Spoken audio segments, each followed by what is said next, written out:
لا نبي بعده.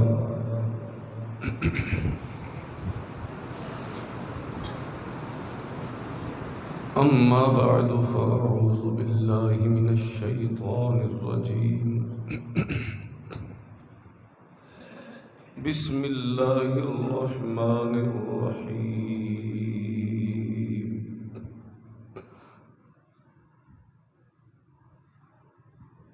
ألم يجدك يتيما فآوى ووجدك ضالا فهدى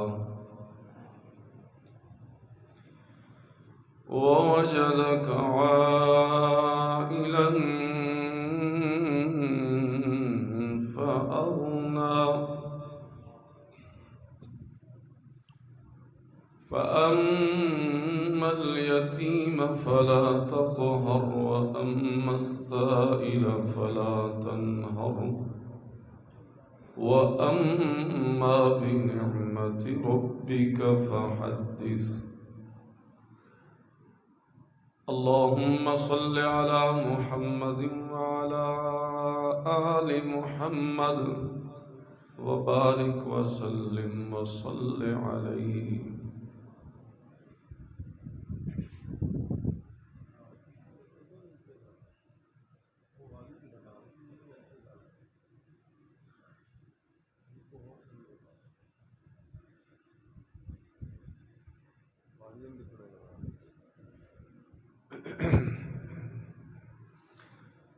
حضرات ذی قدر، بس ٹھیک ہے.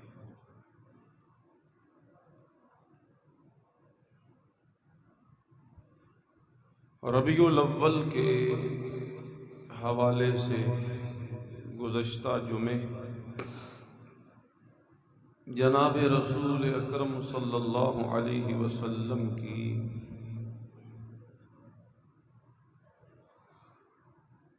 عظمت اور رفعت کے بیان کے لیے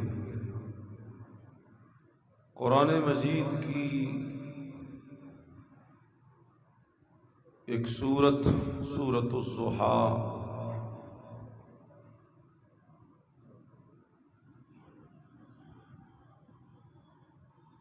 وہ ہم نے شروع کی تھی. کچھ حصہ اس کا آپ سماعت کر چکے ہیں، بقیہ حصہ انشاءاللہ آج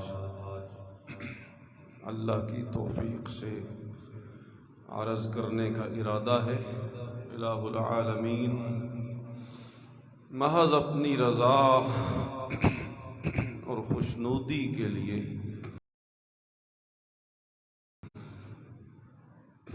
جناب نبی کریم کی تعریف و توصیف کرنے کی توفیق نصیب کرے، اور ہم سب کے دلوں میں جناب نبی کریم صلی اللہ علیہ وسلم کی محبت کو اللہ اور زیادہ بڑھائے.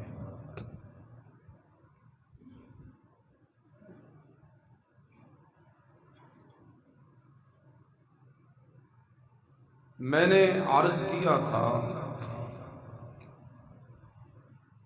کہ وحی کے انقطاع کی وجہ سے، وقفے کی وجہ سے، رک جانے کی وجہ سے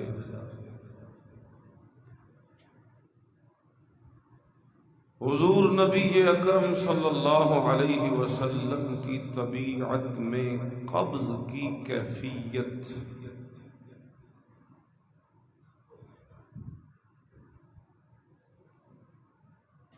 آپ کا دل گھٹا ہوا، بجھا ہوا، رنج و الم.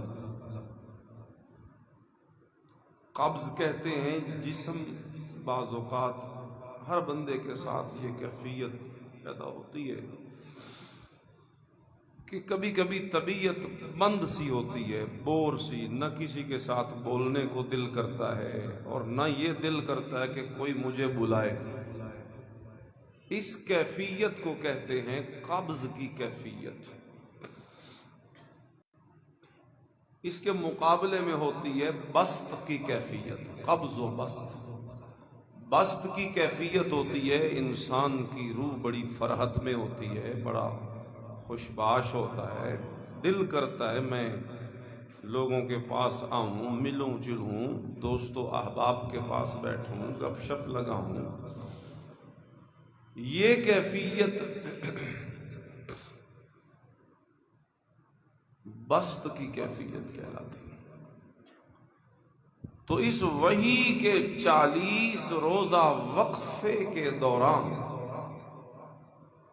جب کہ پورے مکہ میں طوفان بدتمیزی اٹھ گیا کہ ترکہ شیطان، معاذ اللہ کہ اس کے شیطان نے اسے چھوڑ دیا ہے، اس کا رب اس سے ناراض ہو گیا ہے، اس وقت اللہ نے سورۃ الضحیٰ اتار کے اپنے نبی کو تسلی دی۔ لیکن تسلی کا انداز ذرا دیکھیے، الہ العالمین فرماتے ہیں والضحیٰ واللیل اذا سجا، دو قسمیں اٹھائیں، اے میرے محبوب مجھے دن چڑھنے کی قسم، واللیل اذا سجا اور رات کے چھا جانے کی قسم، جس میں اشارہ اس طرف کیا کہ جس طرح دن اور رات کا آنا معمول ہے، تو وحی کا کبھی آنا اور کبھی نہ آنا بھی معمول کی بات ہے، آپ کیوں پریشان ہو گئے؟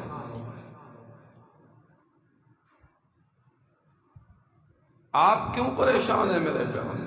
جس طرح رات کے بعد دن کے آنے کی امید ہوتی ہے، آپ بھی اس رات کے چھا جانے کے بعد یعنی وحی کے رکنے کے بعد دوبارہ وحی کے آنے کی امید رکھیں۔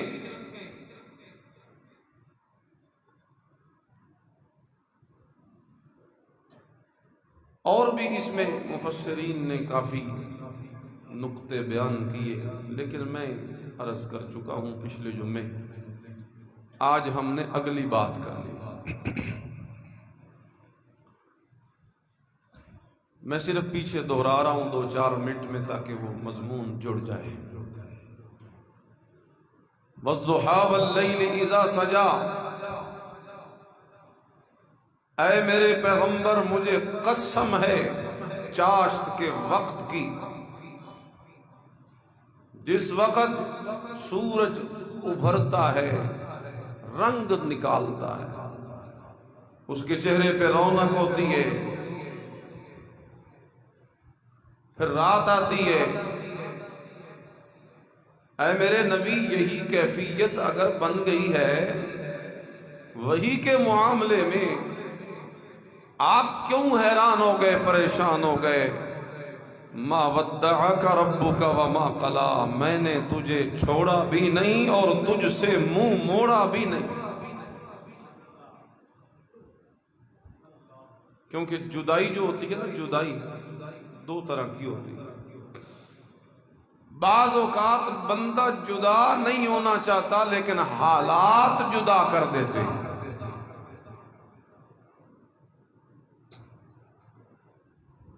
مثال کے طور پہ میاں بیوی ہیں، جدا نہیں ہونا چاہتے لیکن شوہر ملازمت پہ چلا گیا، بیرون ملک چلا گیا،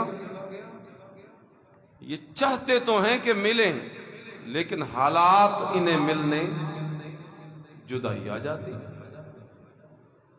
اور ایک ہوتی ہے جدائی ناراضگی کی وجہ سے، اللہ نے دونوں کی نفی کی ہے۔ ما ودعک ربک وما قلی، اے میرے پیغمبر نہ میں نے تجھے چھوڑا ہے اور نہ تجھ سے منہ موڑا ہے، ان دونوں میں سے کوئی بات نہیں۔ وَلَلْآخِرَةُ خَيْرٌ لَكَ مِنَ الْأُولَىٰ، وَلَلْآخِرَةُ خَيْرٌ لَكَ مِنَ الْأُولَىٰ، اے میرے پیغمبر اس کی دلیل یہ ہے، ذرا دیکھ تو صحیح نا، تیرا آنے والا ہر لمحہ اگلا لمحہ پچھلے سے بہتر ہوتا چلا جائے۔ ابھی جب یہ وحی شروع ہوگی دوبارہ، اور شروع ہو چکی ہے، والضحیٰ جو اتری تسلی کے لیے، فرمایا تیرا اب اگلا زمانہ پچھلے سے بھی بہتر کر دوں گا۔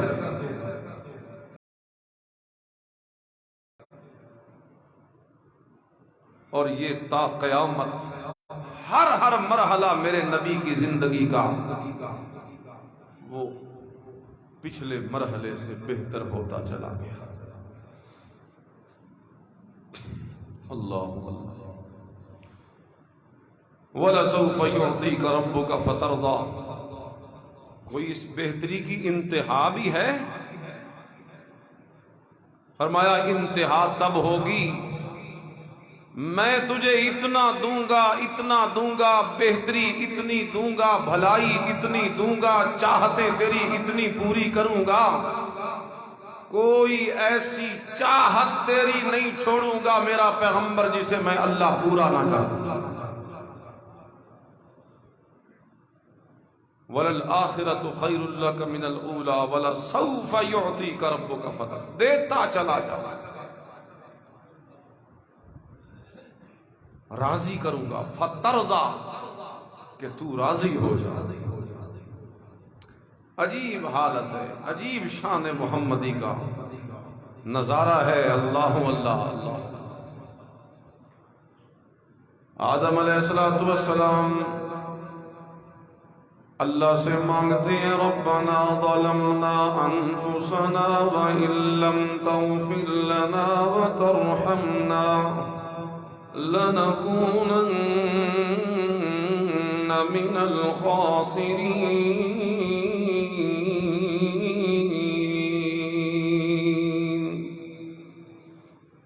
روتے رہے ہمارے باپ آدم علیہ السلام، اللہ کو مناتے رہے، ان کے رونے کی وجہ پوچھئے تو جواب یہی ملے گا، مولا اس لیے روتا ہوں کہ تو راضی ہو جائے۔ جناب نوح علیہ السلام 950 سالہ دور تبلیغ، ہر ظلم اور ستم برداشت کیا ہے۔ کوئی پوچھے ان 950 سالوں میں ایک دن بھی ایسا نہیں گزرا جس دن آپ کو مار نہ پڑی ہو، یہ کیوں اتنا برداشت کر رہے ہو؟ جواب یہی آئے گا، اللہ اسی لیے کہ تو راضی ہو جائے۔ جناب ابراہیم خلیل اللہ آگ کے کنارے بیٹھے ہیں، جلانے کا ارادہ ہے ان کا۔ کوئی پوچھے کیا ہوا آپ کو گھر بار چھوڑ کے، مال متاع کی قربانیاں دے کے، وطن اور امن کی قربانیاں دے کے، کیا وجہ ہے کہ آپ اس حال تک پہنچے؟ جواب یہی ملے گا، الہی اسی لیے کہ تو راضی ہو جائے۔ جناب موسیٰ طور کی بلندیوں پہ چڑھے، طور کی بلندیوں پہ چڑھے، فرعون سے لڑے۔ کوئی پوچھے اتنے مجاہدے کیوں کیے جا رہے ہیں؟ جواب یہی آئے گا، الہی اسی لیے کہ تو راضی ہو جائے۔ جناب عیسیٰ کن حالات سے گزرے ہیں لیکن ڈٹ کے کھڑے ہیں۔ کوئی پوچھے یہ کیوں برداشت کیا جا رہا ہے سب کچھ؟ جواب یہی آئے گا، الہی اسی لیے کہ تو راضی ہو جائے۔ جناب زکریا، جناب یحییٰ، جناب یعقوب، جناب یوسف، سب انبیاء، سب اولیاء، سب صحابہ، سب صلحاء، سب اتقیاء، سب اصفیاء، پوری کائنات اسی لیے تنگیاں برداشت کرتی ہے کہ الہی چاہت یہ ہے کہ تو راضی ہو جائے. جس سے بھی پوچھو گے جواب یہی آئے گا کہ میری محنتیں اس لیے کہ تو راضی ہو جائے. لیکن ذرا توجہ کیجئے، یہ ایک میرے نبی ہی تو ہے نا کہ اگر اس سے پوچھا جائے اے اللہ تیری ان عنایات اور تسلیوں کا مقصد کیا ہے، تیرے ان الطافات و القابات و اعزازات و گزارشات کا مقصد کیا ہے، اے اللہ تیری طرف سے ان تمام الطافات کا مقصد کیا ہے، سارے احسانات کا مقصد کیا ہے، تو جواب یہ آئے گا اور ساری دنیا مجھے راضی کرتی ہے اے میرا پیغمبر، میرا دل یہ ہے کہ تو راضی ہو جائے. ساری دنیا مجھے راضی کرتی ہے اور میں یہ چاہتا ہوں کہ تو راضی ہو. یہی معنی ہے وَلَسَوْفَ يُعْطِيكَ رَبُّكَ فَتَرْضَىٰ. اے میرے نبی میں تجھے اتنا دوں گا کہ تو راضی ہو جائے گا.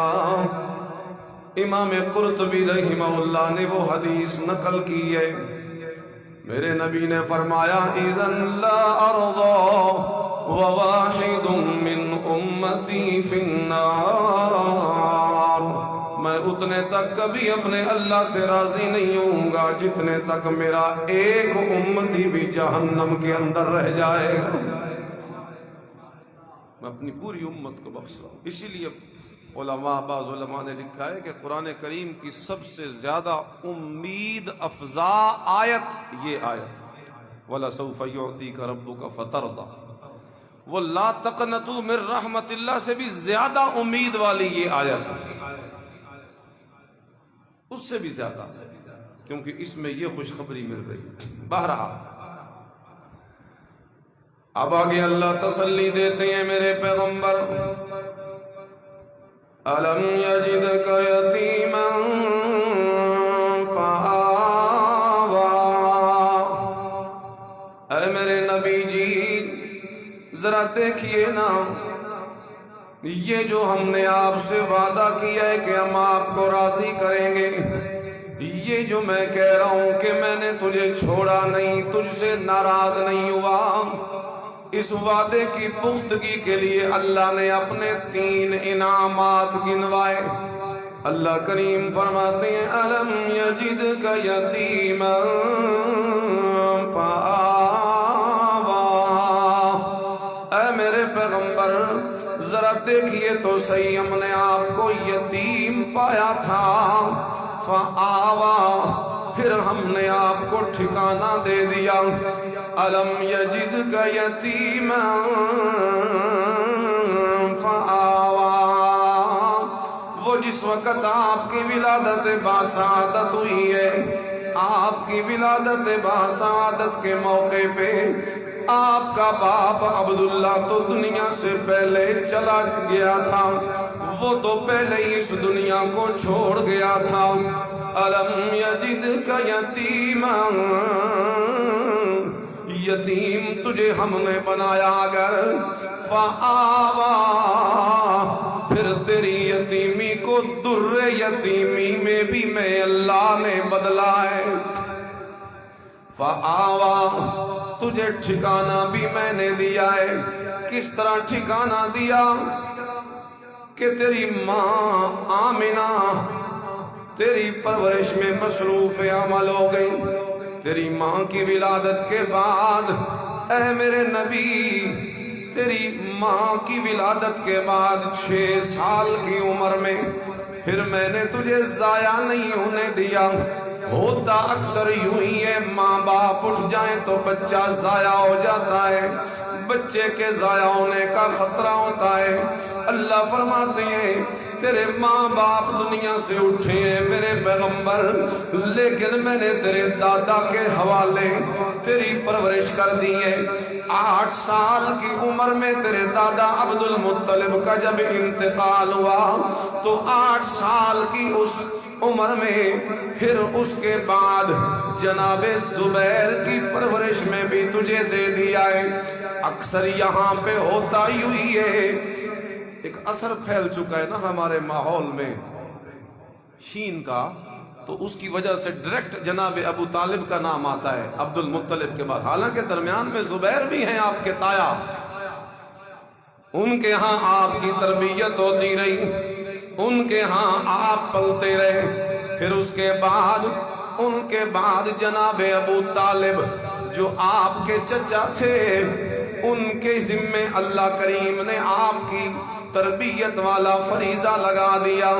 اللہ کریم اسی چیز کو بیان کرتے ہیں، أَلَمْ يَجِدْكَ يَتِيمًا فَآوَىٰ، ہم نے آپ کو یتیم پایا، ضائع نہیں ہونے دیا، ہم نے آپ کی تعلیم و تربیت بالکل اسی طرح کروائی، اپنی آنکھوں کے سامنے آپ کو بالکل اسی طرح رکھا جس طرح جناب موسیٰ علیہ السلام، جناب موسیٰ علیہ السلام جس وقت انہیں ذبح کرنے کے لیے پولیس پہنچ چکی ہے فرعون کے گھر، فرعون کی پولیس پہنچ چکی ہے جناب موسیٰ کی ماں کے گھر، اس وقت جب کہ پکڑے گئے، اس موقع پہ اللہ کریم نے اس بچے کے متعلق اتنی محبت رکھی تھی۔ اللہ کا قرآن کہتا ہے وَأَلْقَيْتُ عَلَيْكَ مَحَبَّةً مِّنِّي وَلِتُصْنَعَ عَلَىٰ عَيْنِي إِذْ تَمْشِي أُخْتُكَ فَتَقُولُ هَلْ أَدُلُّكُمْ عَلَىٰ مَن يَكْفُلُهُ فَرَجَعْنَاكَ إِلَىٰ أُمِّهِ كَيْ تَقَرَّ عَيْنُهَا وَلَا تَحْزَنَ۔ اسی طرح ہم نے تیرے متعلق بھی اتنی تیرے چہرے میں رونق رکھ دی، جو دیکھتا تھا تیرے حسن پہ نچھاور ہو جاتا، جو دیکھتا تھا تیرا چہرہ دل دے بیٹھتا تھا۔ حمزہ ایکو کم کر دے، جو دیکھتا تھا نچھاور ہو جاتا۔ اس طریقے سے تجھے پالا۔ أَلَمْ يَجِدْكَ يَتِيمًا فَآوَىٰ، اے میرے نبی تیری یتیمی کو در یتیمی میں نے بدلا ہے، کس طریقے سے میں نے تجھے سنبھالا۔ رب کعبہ کی قسم، یہ ایک بہت بڑا سیرت کا باب ہے، میں اسے یہاں اب کیسے بیان کروں، چند منٹ باقی ہیں۔ اگلی آیت اللہ بیان کرتے ہیں، اللہ فرماتے ہیں وَوَجَدَكَ ضَالًّا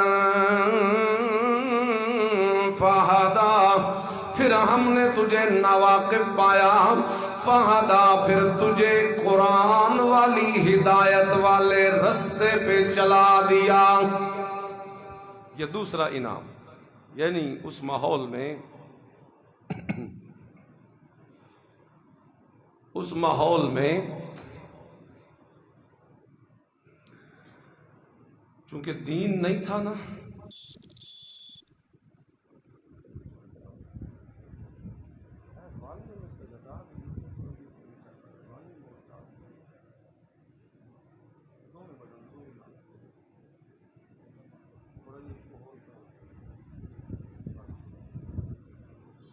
بس ٹھیک آ جاؤ۔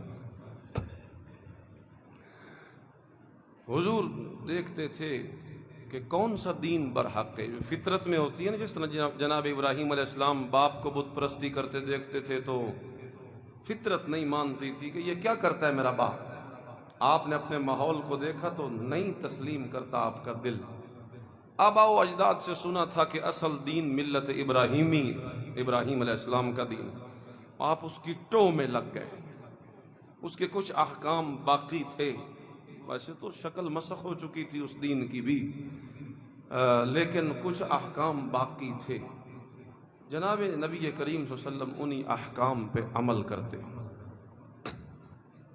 جس طرح حج کا فریضہ تھا یہ بھی اسی دین ابراہیمی میں شامل تھا، تو اس پہ عمل کرتے۔ اس کے علاوہ دیگر خلوت مع الحق، الگ ہو جانا اور اللہ کی یاد میں دل کو لگا لینا، اسی طرح اور کئی احکام، غسل جنابت وغیرہ دیگر کچھ احکام تھے، تو آپ انہی پہ عمل کرتے۔ انہی میں سے خلوت والا حکم تھا، اللہ کے لیے ذرا الگ ہو کے اپنے دل کی یاد اللہ کے ساتھ لگانا، دل کی تار اللہ کے ساتھ جوڑنا، بس اسی عالم میں ہی حضور تھے، یعنی یوں دوسرے آسان لفظوں میں یوں کہیں تلاش حق میں تھے۔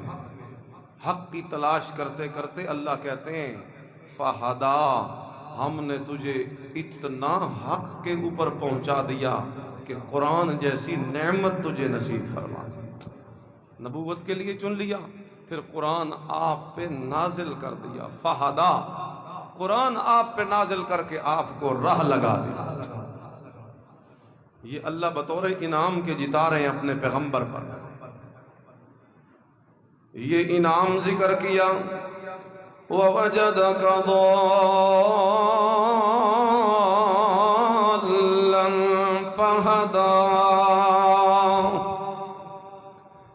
ہم نے آپ کو ناواقف پایا تھا، تلاش حق میں جستجو کرنے والا پایا تھا، تو ہم نے راہ لگا دیا آپ کو میرے پیغمبر۔ وَوَجَدَكَ ضَالًّا فَهَدَىٰ، اور یہی تو ہے اصل میرے نبی کی سیرت۔ ربیع الاول ہے نا، دو چار باتیں میں کروں گا۔ یہی قرآن تو ہے میرے نبی کی سیرت، اسی قرآن کو پھر میرے نبی نے اپنا اوڑھنا بچھونا بنایا۔ ہر ظلم میرے نبی نے اسی قرآن کی تبلیغ کے لیے برداشت کیا، ہر ستم میرے نبی نے ہنس کے سینے سے لگا لیا، ہر گالی میرے نبی نے برداشت کر لی، ہر تانا میرے نبی نے سہ لیا، ہر قسم کی پھبتیاں کسی گئی، نام بگاڑا گیا، مذمم کہا گیا معاذ اللہ، گلے میں رسیاں ڈال کے مکے کی نوکیلی اور پتھریلی زمین پہ گھسیٹا گیا میرے نبی کو، کس طریقے سے میرے نبی کے چہرے کو زخمی کیا گیا، دندان مبارک کو بھی شہید کر دیا گیا، میرے نبی کے سر مبارک کو زخمی بھی کر دیا گیا۔ یار اگر اس کا اندازہ لگانا ہے تو طائف کے سفر کی ایک جھلکی آپ کو دوں، جس وقت اللہ کے نبی طائف میں دعوت توحید اور دعوت قرآن کے سلسلے میں گئے، پہلے مختلف سرداروں سے ملے، ایک نے کہا چل میں تجھ سے بات بھی نہیں کرنا چاہتا، دوسرے نے کہا تو ہی ملا تھا اللہ کو نبی بنانے کے لیے۔ اسی طریقے سے بہت بدتمیزی جس وقت کی گئی ہے اللہ کے نبی کے ساتھ، اس وقت اللہ کے نبی جی نے سرداروں سے مایوس ہونے کے بعد، جواب ملنے کے بعد عوام میں جانے کے لیے اللہ کے نبی آگے بڑھے ہیں تاکہ لوگوں کو میں اپنا پیغام سناؤں، لوگوں کو میں اپنی بات بتاؤں، لوگوں کو میں اپنے رستے پہ لگاؤں۔ اس موقع پہ ان سرداروں نے بچوں اور جوانوں کو حکم دیا اپنی جھولیاں جو ہیں وہ پتھروں سے بھر بھر کے چوٹ چوٹ کے پتھر لگاؤ اس محمد نامی رسول پر، اسے پتہ چلے کہ کیسی ہوتی ہے رسالت، اسے پتہ چلے کہ کس طرح اس کی معاذ اللہ جرت ہوئی ہے کہ یہ ہمارے علاقے میں ہمارے دین کے خلاف ایک نیا دین لے کے آ گیا ہے۔ بس اسی اس نام میں میرے نبی کو اتنا مارا گیا، اللہ کے نبی جی پہ جہاں سے گزرتے ہیں پتھروں کی بارش ہوتی ہے۔ یہ ہے میرے نبی کی سیرت۔ آج میرے نبی کی سیرت کو بڑا آسان سمجھ لیا گیا، آج سیرت کا نام ہوتا ہے اور اندر شرکیہ نعتیں پڑھی جاتی ہیں، آج سیرت کا نام لیا جاتا ہے، سوکھے سوکھے آسان آسان کام کیے جاتے ہیں۔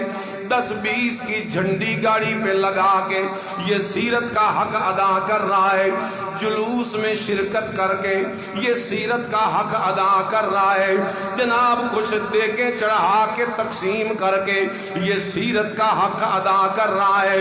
اور لوگوں میری بات سنو، دل کی کھڑکیاں کھول کے سنو، میرے نبی کی سیرت سے ان چیزوں کا کوئی تعلق نہیں ہے۔ میرے نبی کی سیرت تو ہے قرآن کو اپنا اوڑھنا بچھونا بنا لو، وہ قرآن جس کے لیے میرے نبی نے پتھر کھائے، وہ قرآن جس کے لیے میرے نبی کی بیٹیوں کو طلاقیں دی گئیں، وہ قرآن جس کے لیے میرے نبی نے وطن کو چھوڑ دیا، وہ قرآن جس کے لیے میرے محبوب کے پاک بدن پہ اونٹ کی گندی اوجڑی لا کے ڈالی گئی، وہ قرآن جس کے لیے میرے نبی نے اپنے وطن کو قربان کر دیا، وہ قرآن جس کے لیے میرے نبی کے خلاف قتل کی سازشیں ہوئی، وہ قرآن جس کے لیے میرے نبی کے صحابہ کو ہر ظلم کے دروازے سے گزرنا پڑا، اس قرآن کو جتنے تک اپنا اوڑھنا بچھونا نہیں بناؤ گے اتنے تک سیرت النبی کا حق ادا نہیں ہو سکتا۔ یہ بڑا آسان کام ہے سال کے بعد چند دنوں کو منا لینا، لیکن پھر پورا سال قرآن کو پیٹھ کے پیچھے ڈال دینا۔ کاروبار جو ہے وہ اپنی مرضی سے کر رہا ہے، سودی کاروبار میں پھنس گیا ہے، رشوت لینے اور دینے کا کاروبار عروج پہ کر رہا ہے۔ رب کعبہ کی قسم بڑی حیرانگی ہوتی ہے جس وقت ایسی جگہوں اور ایسے دفتروں پہ میلاد کا جھنڈا لگا ہوتا ہے، اندر سود کا کام کیا جا رہا ہے، بینکوں پہ لگایا ہوا ہے میلاد کا جھنڈا، اندر سود ہے۔ اسی طرح رشوت کے دفتروں پہ لگایا ہوا ہے میلاد کا جھنڈا، اندر رشوت لی جا رہی ہے۔ گلیوں چوراہوں پہ لگے ہوئے معراج کے جھنڈے اور نیچے نیم برہنہ قسم کی عورتیں اپنے جسم کے ابھار لوگوں کو دکھا دکھا کے گزر رہی ہیں، میلاد کا جھنڈا لگا ہوا ہے اور اس کے ساتھ یہ طوفان بدتمیزی مچایا جا رہا ہے۔ میلاد کا نام لے کر، میرے نبی کی شان کا نام لے کر اتنی بڑی بے ادبی کی جا رہی ہے، کیک کے اوپر محمد لکھ کے اوپر چھریاں چلائی جا، کیک کاٹتے ہیں نا پھر اوپر لکھا ہوا ہے محمد آمد مصطفیٰ، اور اس کیک کو چھریوں سے کاٹا جا رہا ہے۔ اور کس طرح تمہارا دل برداشت کرتا ہے؟ اور میرے نبی کی توہین نہ کر، میرے نبی کی آمد اس لیے نہیں آئی تھی کہ میرے نبی کی آمد پہ بننے والے ماڈلوں کو بال کھول کر عورتیں دیکھنے کے لیے آئیں، میرے نبی کی آمد پہ بازار سجا کر نوجوان لڑکوں اور لڑکیوں کو اکٹھا ایک پارک کا ماحول دے دیا جائے۔ میرے نبی اس لیے نہیں آئے۔ صحابہ بیان کرتے ہیں، صحابہ کہتے ہیں میرے نبی کے آنکھوں میں اتنا حیا تھا، اشد حیاء من العذراء، اور اتنا تو کنواری لڑکی کی آنکھ میں بھی حیا نہیں ہوتا جتنا حیا محمد الرسول اللہ کی آنکھوں میں تھا۔ اتنا حیادار پیغمبر، اسی نبی کے آمد کی خوشی کے موقع پہ نوجوان لڑکے اور لڑکیاں اکٹھے ہو کے ماڈل بازار میں آئے ہوئے، اور تم سمجھتے ہو کہ ہم نے سیرت کا حق ادا کر دیا۔ اتنا آسان کام ہے، میرے نبی کو لگے پتھر، میرے نبی کے وضحا والے چہرے سے خون ٹپکے اور خون ٹپکتا ٹپکتا آپ کے نالین مبارک تک پہنچ جائے اور میرے نبی کے نالین خون سے بھر جائیں۔ میرا نبی اس طریقے سے اللہ اکبر کبیرہ اپنی سیرت کا آغاز کرے، اور تو اور میں ہم نے دین کو تماشا بنا کے رکھ دیا، تو اور میں ہم نے آمد مصطفیٰ کو ایک فنکشن بنا کے رکھ دیا، تو اور میں ہم نے آمد مصطفیٰ کو ایک جناب تقریب کے طور پہ منا کے چھٹی کر لی ہے پورا سال۔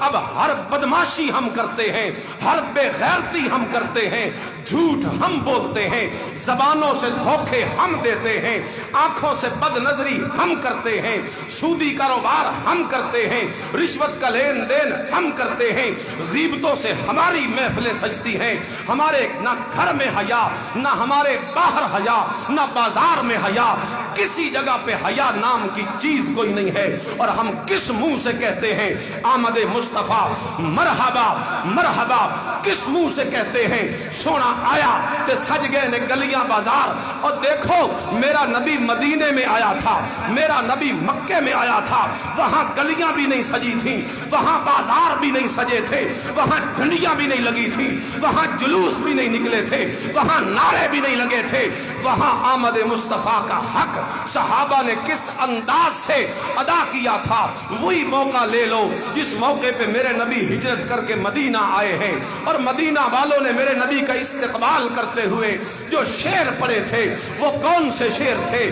طلع البدر علینا من ثنیات الوداع وجب الشکر علینا ما دعا للہ داعی، وہی کہہ رہے تھے جنہوں نے میرے نبی کی آمد پہ استقبال کیا تھا۔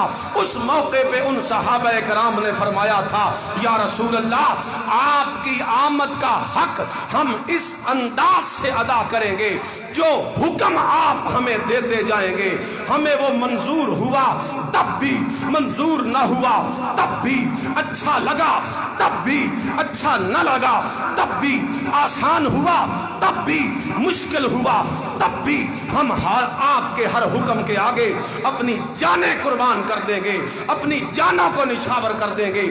صحابہ نے میرے نبی کی آمد کی خوشی اطاعت کر کے منائی ہے، میرے نبی کی اطاعت اور تابعداری کر کے منائی ہے۔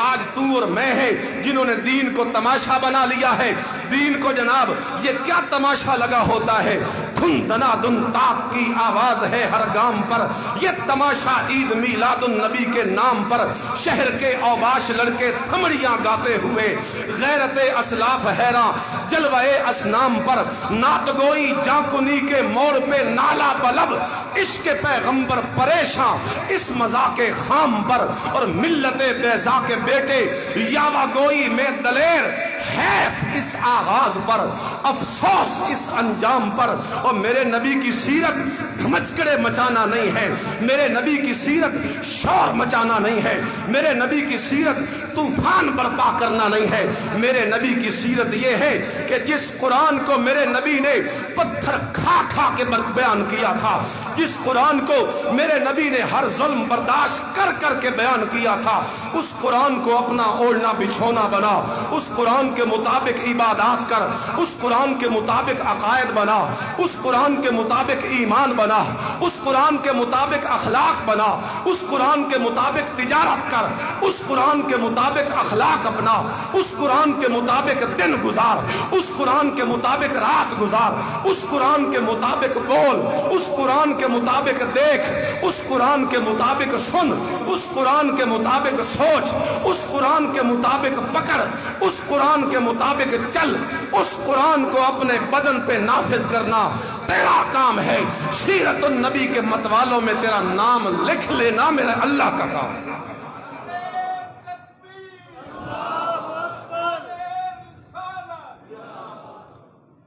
سیرت النبی اور چیز ہے، یہ نظام اور ہے، اس سے بالکل میچ نہیں کرتا، اس میں عمل ہے۔ بولو سیرت النبی میں کیا ہے؟ یہاں صرف دعویٰ ہے، ہم سمجھا رہے ہیں ہے تو یہ تنقید، لیکن تنقید برائے تنقید نہیں، تنقید برائے اصلاح ہے۔ خدا را اپنی زندگیوں کو بدلو۔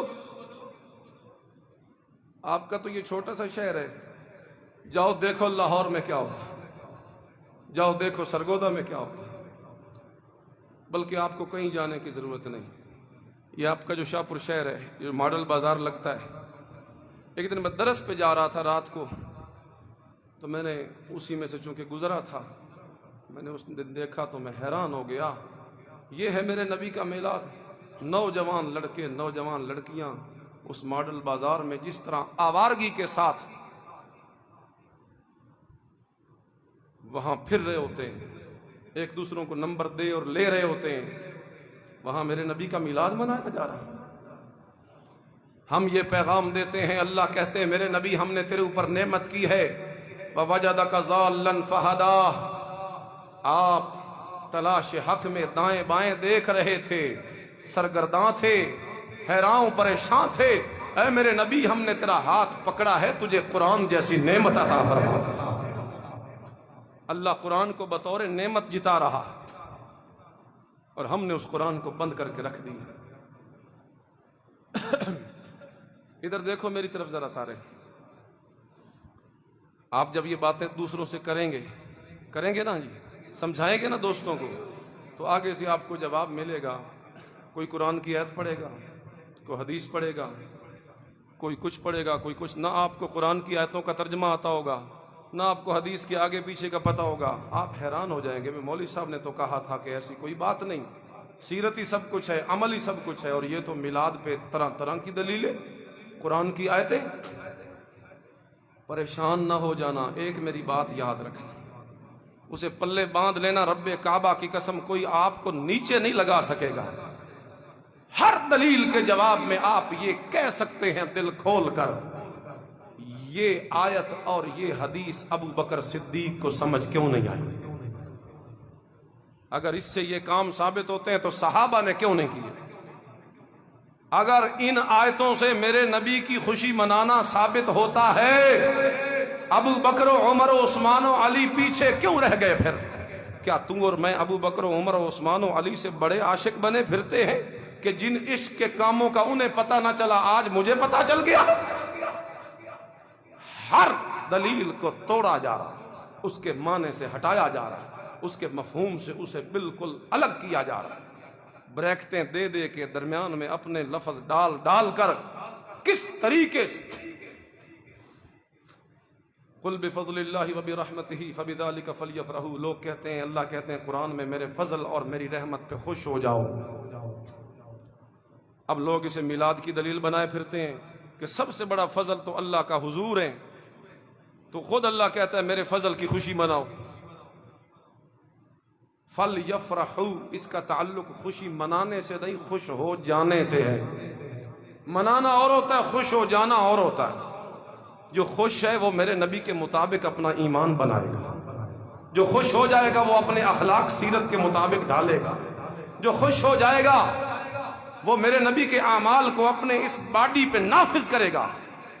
وہ ہے خوش ہو جانا، اور خوشی منانا تو پھر یہی ہے، 10 دن 12 دن لگا لو، 1-2 دیگے چڑھا دو، جلوس میں شرکت کر لو، ایک آدھ محفل کرا لو گھر میں، یہ ہو گیا خوشی منانا۔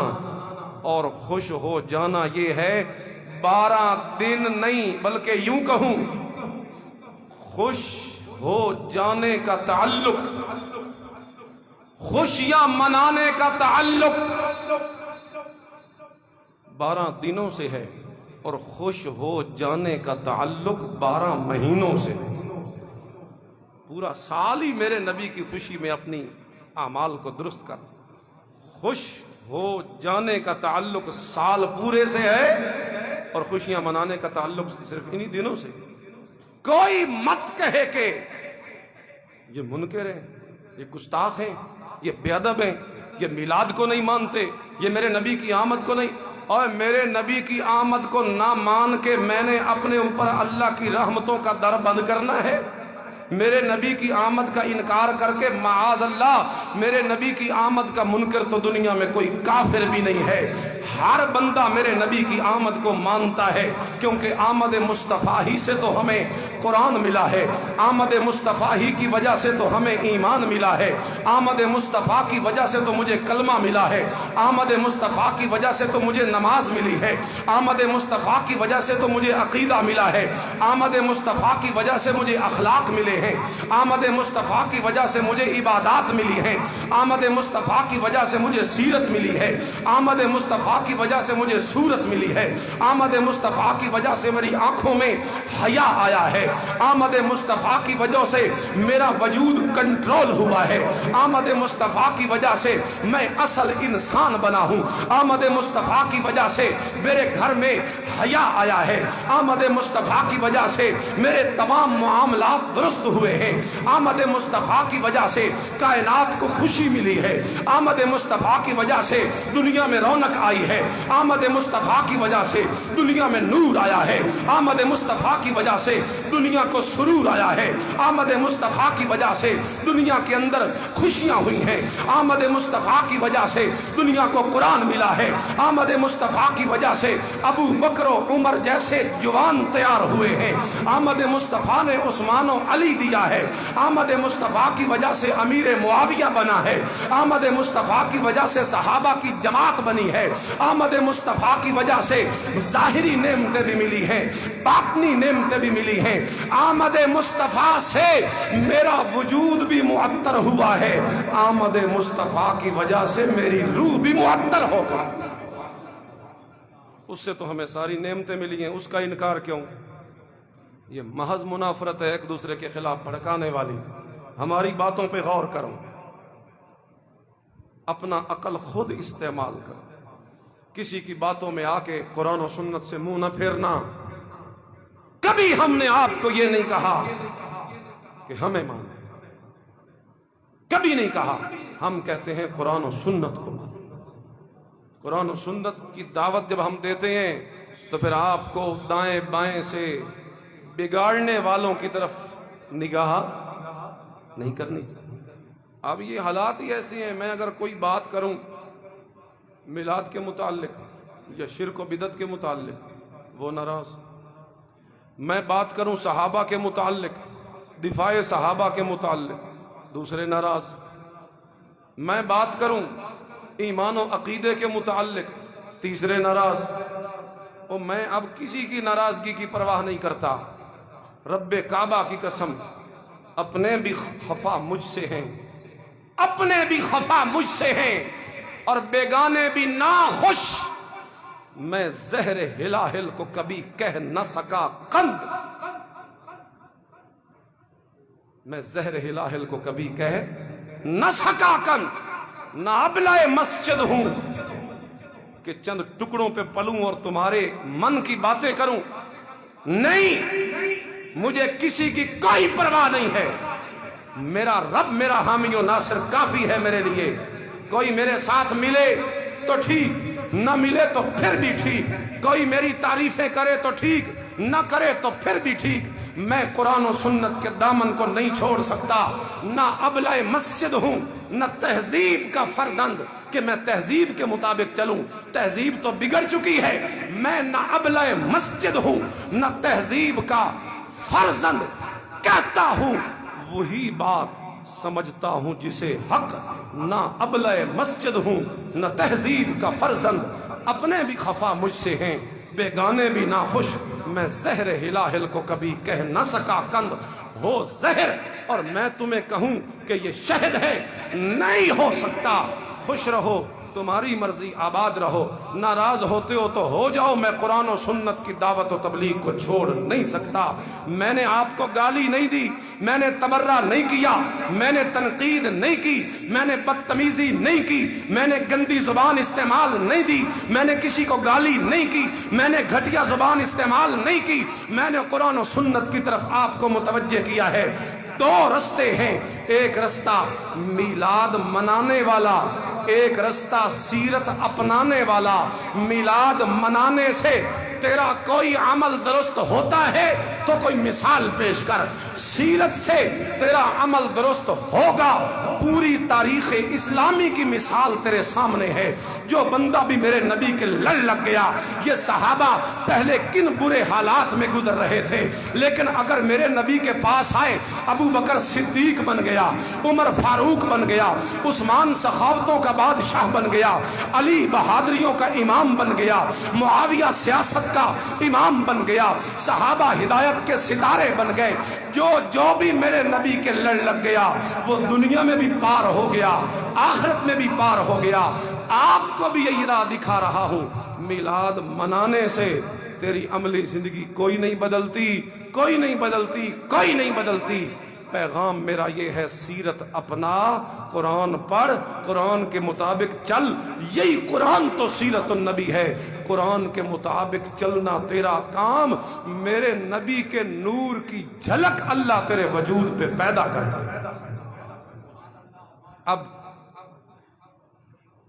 جس کے جی میں آئے وہ لے اس سے روشنی، اب جس کے جی میں آئے وہ لے اس سے روشنی، ہم نے تو دل جلا کے سر عام رکھ دیا ہے۔ وآخر دعوانا الحمدللہ۔